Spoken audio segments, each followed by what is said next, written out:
Pen type insulin போடுவது எப்படி? நம்ம பயன்படுத்துகிற இன்சுலினை 2 வகையாக பிரிக்கலாம். ஒன்று பாட்டிலில் உள்ளது, அது வயல் டைப்னு பேர். பேனாவில் உள்ளது பென் டைப்னு பேர். ஏற்கனவே பாட்டிலில் உள்ள வயல் டைப்பை பற்றி ஒரு வீடியோ போட்டிருக்கேன். அந்த வீடியோவோட லிங்க் ஃபர்ஸ்ட் கமெண்ட்டில் இருக்குது, வேணா போய் பார்த்துக்கலாம். இந்த வீடியோவில் நான் சொல்கிறது பென் டைப்பை பற்றி.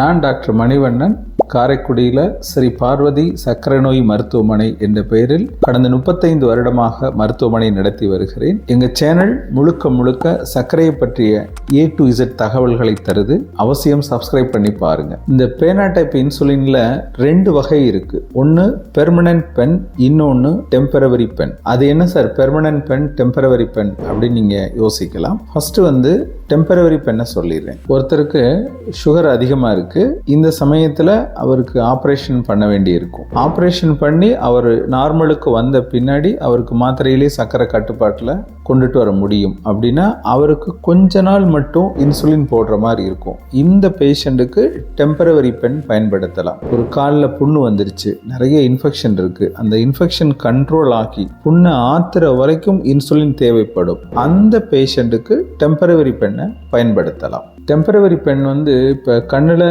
ஆப்ரேஷன் பண்ண வேண்டி இருக்கும், அவங்களுக்கு சுகர் அதிகமாக இருக்கும், டெம்பரவரியாக சர்க்கரையை குறைச்சி கண் ஆப்ரேஷன் பண்ண வேண்டி இருக்கும், அவங்களுக்கும் டெம்பரவரி பென் பயன்படுத்தலாம். இப்போ பெர்மனன்ட் பென் யாருக்கு பயன்படுத்தலாம்னா, ஒருத்தருக்கு நீண்ட நாளாக சர்க்கரை இருக்குது, மாத்திரையெல்லாம் சாப்பிட்டு கண்ட்ரோலே வரலை, அவங்களுக்கு நிரந்தரமாக இன்சுலின் போட வேண்டி இருக்கும். அந்த பேஷண்ட்டுக்கு பெர்மனன்ட் பென் பயன்படுத்தலாம். இப்போ ஒரு பேஷண்ட்டுக்கு நீண்ட நாளாக சர்க்கரை இருக்குது, கட்டுப்படுத்த முடியாத அளவுக்கு சர்க்கரை போய் ஒரு கிட்னியில் பாதிப்பை ஏற்படுத்திடுச்சு அப்படின்னு வச்சுக்கோங்களேன். இப்போ இந்த பேஷண்ட்டுக்கு கிட்னி பாதிப்பு வந்துட்டால் அவங்களுக்கும் லைஃப் லாங் இன்சுலின் தேவைப்படும். இன்சுலின் போட்டால் தான் அவங்களுக்கு கிட்னியை காப்பாற்ற முடியும் அப்படின்ற சூழல்.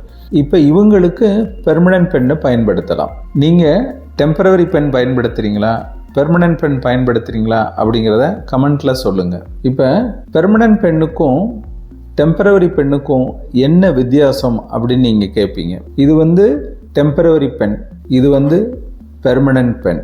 இப்போ டெம்பரவரி பென்னை பற்றி சொல்கிறேன். இது ஒரு பேனா டைப்பில் இருக்கும். இதில் இப்போ மருந்து இருக்குது.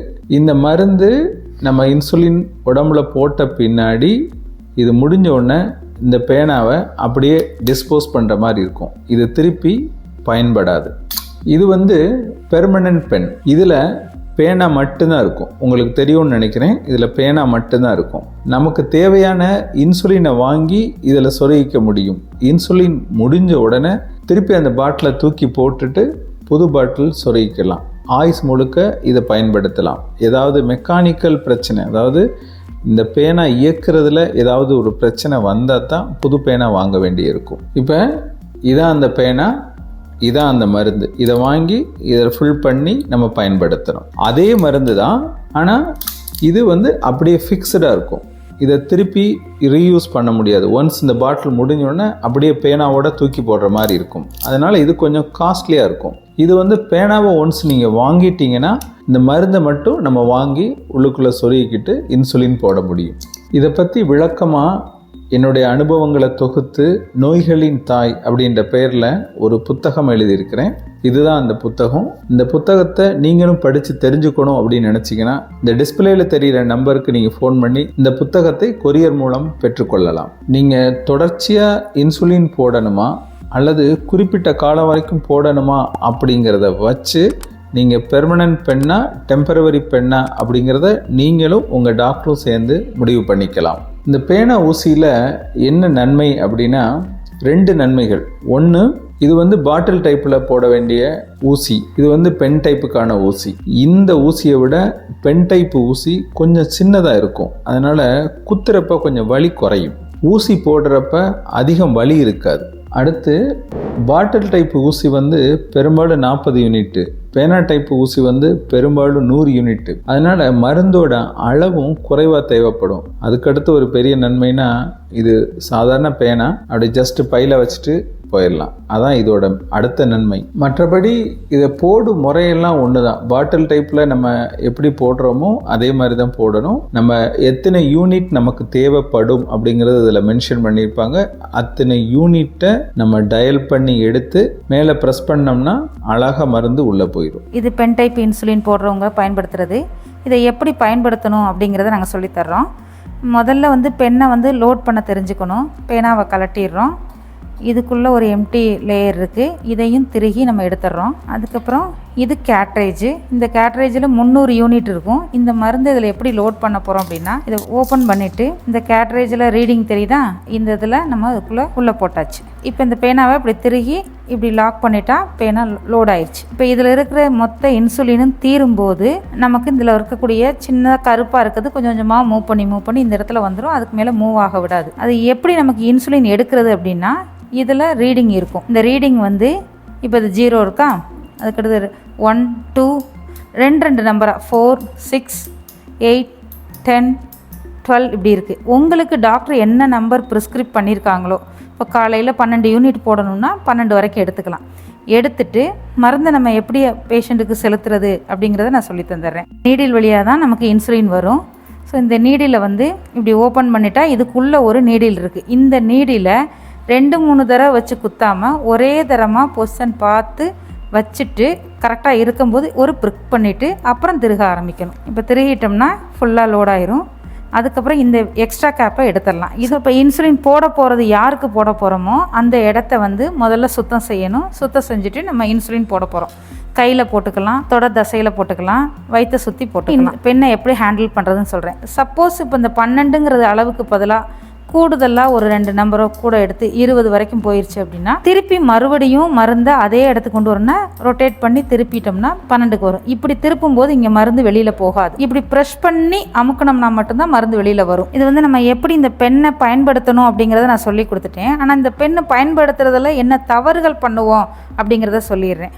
இப்போ மருந்தை ஒரு தடவை லோட் பண்ணிட்டோம்னா திருப்பி இந்த கேட்ரேஜை கலட்டவே கூடாது. இதை கலட்டக்கூடாது. உள்ளே இருக்க ஸ்ப்ரிங்கை நம்ம உள்ளே தள்ளக்கூடாது. அந்த மருந்து முடிகிற வரைக்கும் இங்கே ஒரு ஸ்ப்ரிங் இருக்குது. அது கொஞ்சம் கொஞ்சமாக தள்ளி இங்கே கொண்டு வந்து சேரும். நீங்கள் கலட்டிட்டிங்கன்னா அந்த ஸ்ப்ரிங்கு உள்ளே போயிடும். மறுபடியும் நீங்கள் மருந்து எடுத்து தள்ளுனீங்கன்னா அந்த ஸ்ப்ரிங் மட்டும்தான் மூவ் ஆகுமே ஒழிஞ்சு மருந்து வராது. 1.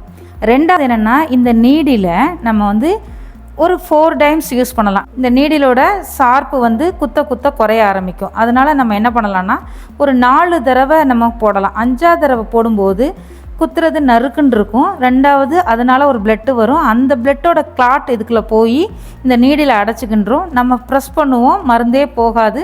மருந்து குறையாமல் இருக்கிறதுனால நமக்கு மருந்து போணுச்சா போகலையாங்கிறது உங்களுக்கு தெரியாமல் இருந்துருவீங்க. இந்த நீடில் இப்போ 4 முறை நம்ம பயன்படுத்திட்டோம் அப்படின்னா 5ஆவது முறை பயன்படுத்தும் போது இந்த நீடிலோட ஷார்ப்பு குறைஞ்சிரும். அதனால் இந்த நீடிலை மட்டும் கலட்டிட்டு புது நீடிலை மறுபடியும் அப்ளை பண்ணணும்.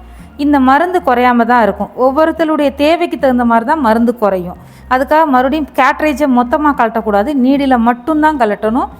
ஒரு முறை நீடில கலட்டிட்டோன்னா அந்த நீடில மறுபடியும் உள்ளே போடக்கூடாது. இது தவறு. அப்புறம் அளவுகள் எடுக்கும்போது கரெக்டாக எடுத்துருவாங்க.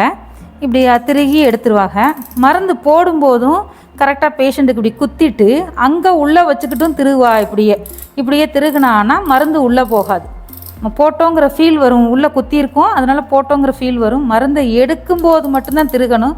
போடும்போது இதை அழுத்தினா மட்டும்தான் மருந்து உள்ள. அப்புறம் இன்சுலின் போடும்போது எந்த இடத்துல போடுறோமோ அந்த சதையை பிடிச்சிட்டு நம்ம 90 டிகிரி செங்குத்தா இப்படி தான் குத்தணும்.